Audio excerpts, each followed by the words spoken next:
Hey folks, welcome back to another episode of Learn from Dad. So it is Labor Day 2024. I'm outside string trimming on my farm, and this is karma playing a trick on me. My string trimmer ran out of string in the head, middle of cutting, and now I have to restring it. So perfect time for me to give you a tutorial on how to re-spool or restring your trimmer head. So I'm running a Stihl string trimmer. I happen to be running a Kombi-unit, which is an attachment on the bottom, all kinds of attachments, and then the power head, I'm running one of the KM131 which is the biggest power head that Stihl had made. So I took the trimmer head off, put it up on the bench, make it a little easier. So you can see I still have one piece of string sticking out, and the other one on the other side is just an empty hole, which typically signifies that you're out of string where you broke it down inside the trimmer head. So let's open it up.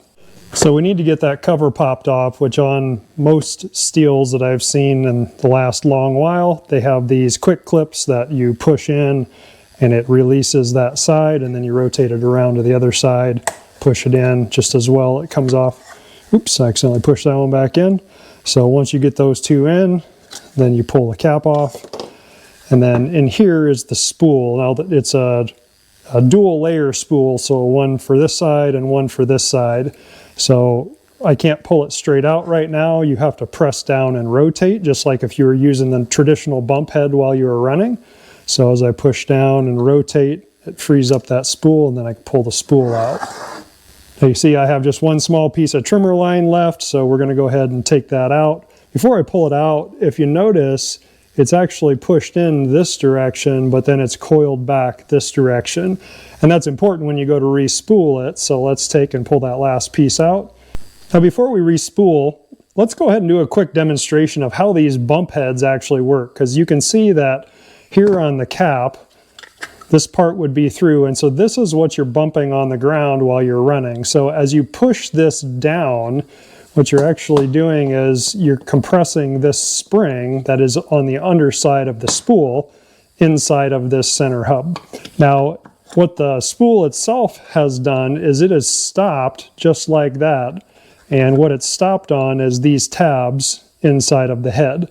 So that's what prevents it from advancing any further.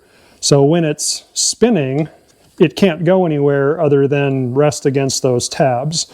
Now keep in mind that the head spins and this spins freely if it has the space to spin. So as you're going along and it's spinning at a high rate of speed, when you bump that on the ground and this goes down, the centrifugal force with that line is going to make it rotate independently and then get to the next stop point. Now, one thing that's very important to understand when you're re-spooling is not all string trimmers take the same size of line. So you can see on this one, it's a 2.7 millimeter or a 0.105 inch line diameter.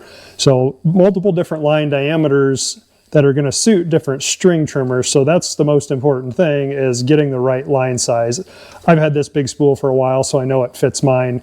There's all kinds of different line designs. This one's kind of a twisted square pattern that I read some reviews and happened to have very positive feedback. So I'm definitely interested from the landscapers out there, or even homeowners. Anybody have a preference on any certain line style or brand that you like that seems to work very effectively? Drop a comment down below.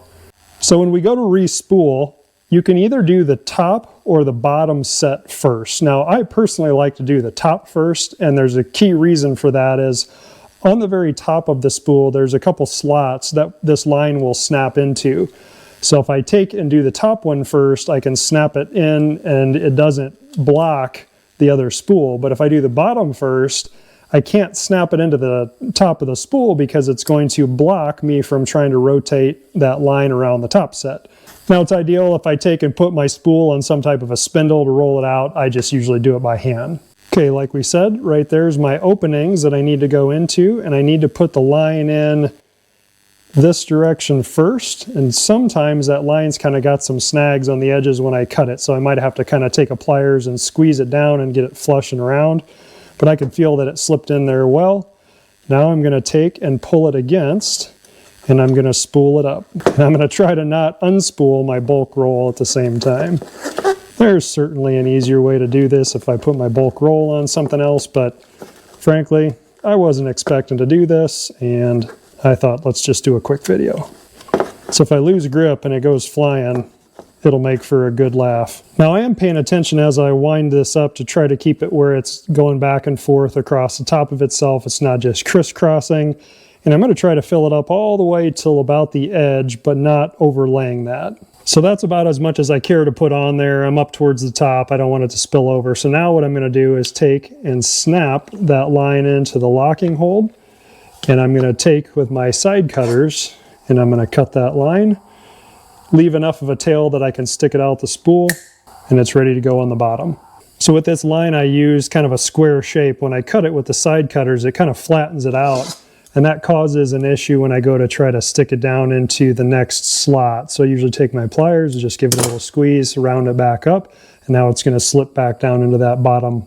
So now let's spool up the bottom and try to not knock this line out of the top. So again, same thing, repeat. So there I got the bottom spooled up, so I'll take and carefully snap it in and prevent it from unrolling, hopefully. And I'm going to trim that one. So now we're ready to reinsert.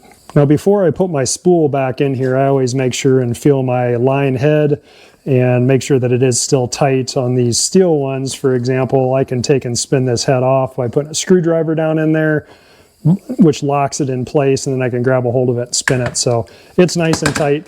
Now the next thing I got to do is get my line in here to where it doesn't release and kick that line out airlessly, which is always one of the tricks as well. So if anybody's got any special tricks, drop comments down below.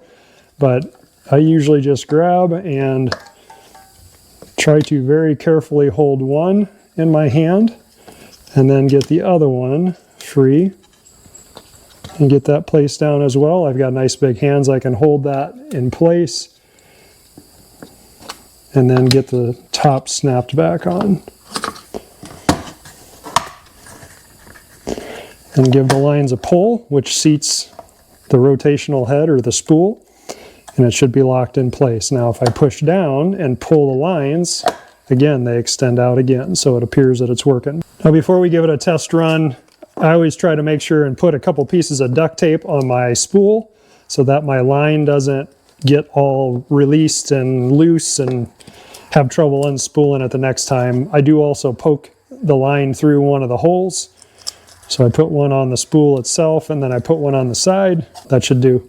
Now before somebody asks, yes, I do have the guard taken off. I have another disc attachment that I put onto my string trimmer that interferes with the shield and I don't like it. So yes, I've removed it as personal choice. Random question though for people who are watching, is anybody else running one of the Stihl Kombi-units or maybe even a Husqvarna or other, and what do you think of it?